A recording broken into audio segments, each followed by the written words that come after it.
There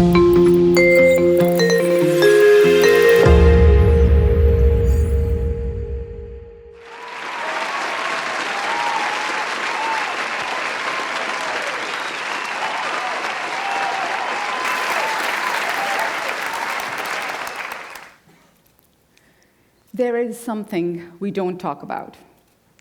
And because we don't talk about this thing, millions of women suffer in silence.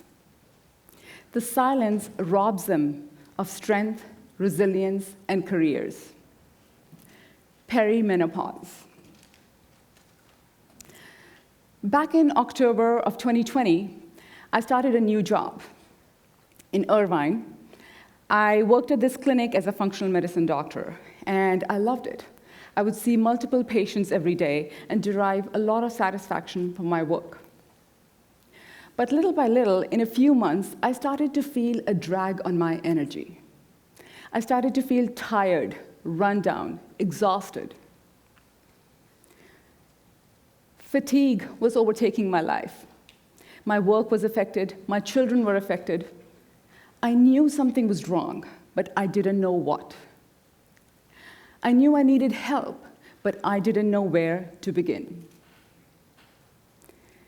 In a few months, by May of 2021, my burnout had become so extreme, I had to quit my job. I am an ex-corporate executive turned functional medicine doctor, and I'm a Menopause Society certified practitioner. I'm an advocate for menopause at work, and I help midlife women navigate perimenopause and menopause. Perimenopause. Just saying the word, or perhaps hearing it, can make some of us squirm. It has been taboo, private. And yet, this word signifies a stage that every woman has gone through, is going through, or will go through. But because of our reluctance to talk about it, many women do not know what to expect, how to prepare, and how to get the help they need. Just like me. So, what is perimenopause? The average age of menopause is 51. A woman is said to be in menopause when she goes 12 consecutive months without a period. Perimenopause is the transition leading up to menopause and can begin up to 10 years before. During this time, a woman's hormones will fluctuate wildly, leading to symptoms in almost every organ system in the body: brain, bones, heart, sexual health, mental, emotional health, you name it. Let me share a few findings with you from the SWAN study, the study of women's health across the nation, Dr. Lisa Mosconi's work, and my own experience. 1. When a woman goes 3 months without her period, she begins to experience fast bone loss. Now, we think osteoporosis is a disease of old age. But the fast bone loss that leads to osteoporosis begins in perimenopause. 2.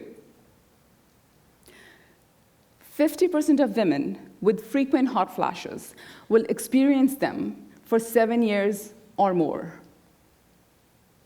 To me, a hot flash felt like a 5 to 6 degree increase in body temperature in less than 3 seconds, multiple times, day after day.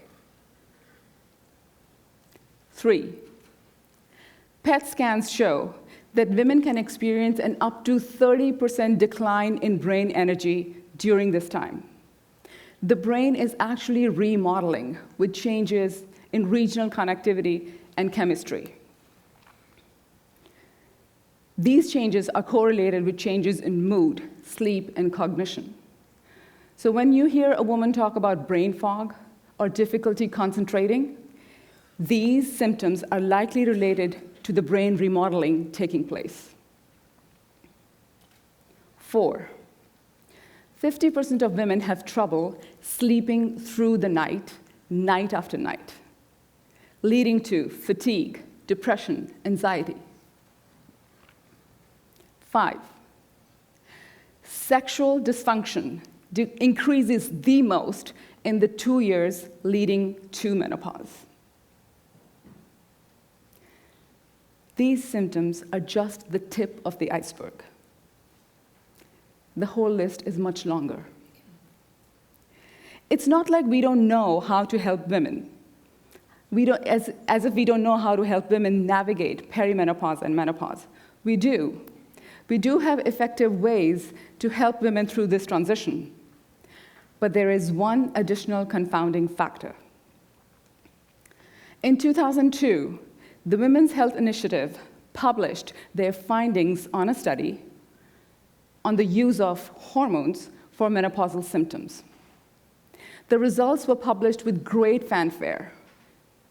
They announced that hormones are mostly harmful for most women. And here's the problem. Those conclusions were mostly incorrect. In the 20-plus years since then, the WHI has walked back almost every finding that they announced in 2002, but the damage has been done. A whole generation of doctors has not been taught about how to care for women undergoing perimenopause and menopause. So, women go through this huge seismic hormonal shift in midlife, and we've been conditioned to stay silent, which is compounded by this misinformation. So what should we do? I have 3 suggestions. First, normalize the conversation. I keep coming back to this. The silence around perimenopause is its biggest challenge. Women do suffer in isolation, unsure of what's happening to them. Men, watching their partners or colleagues struggle, feel confused and powerless. We have broken taboos before. Remember when breast cancer was whispered about? Today, the NFL wears pink shoes in October for breast cancer awareness. Perimenopause needs the same attention. Second, educate everyone. Certainly, we should educate women so they know how to advocate for themselves. It is time to bring men into the conversation so there can be true empathy and understanding, and they can be part of the solution. Currently, there is one Menopause Society certified practitioner for 13,500 women that need help. Not enough by a long shot. It is time to educate our doctors and healthcare practitioners so they can provide individualized, evidence-based therapies to women. It is time to bring education into schools, communities, and workplaces. Third, support midlife women in the workplace. Today, women are leading industries, companies, and shaping the future. And yet, at midlife, when they are at the peak of their experience, their leadership and capability, too many of them consider leaving because of symptoms that are entirely manageable with the right support. In fact, according to a Deloitte Women at Work 2024 report, 10% of them actually do. When women leave, companies lose leadership, innovation, and investment. When women stay without the help they need, billions can be lost in productivity. This is not just a women's issue. It's an issue of equity, retention, and bottom line.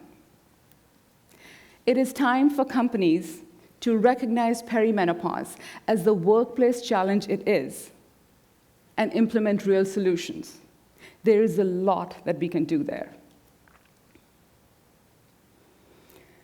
So I'll admit, until very recently, I hesitated to speak on this topic publicly. but the more I talk about it, the more I feel its time has come. Had someone talked to me about perimenopause earlier, I could have been prepared. I could have avoided burnout. I could have avoided quitting my job. So it is time for a change. It is time to change how our society addresses perimenopause. And change requires that we speak up, that we challenge the silence, that we turn knowledge into action. So, will you help me turn knowledge into action? Will you speak to at least one other person this week about something you've learned here today?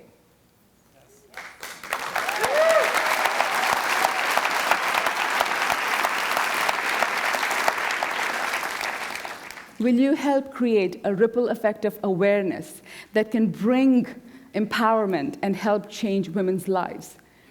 Because if you do, we will finally break the silence on perimenopause. Thank you.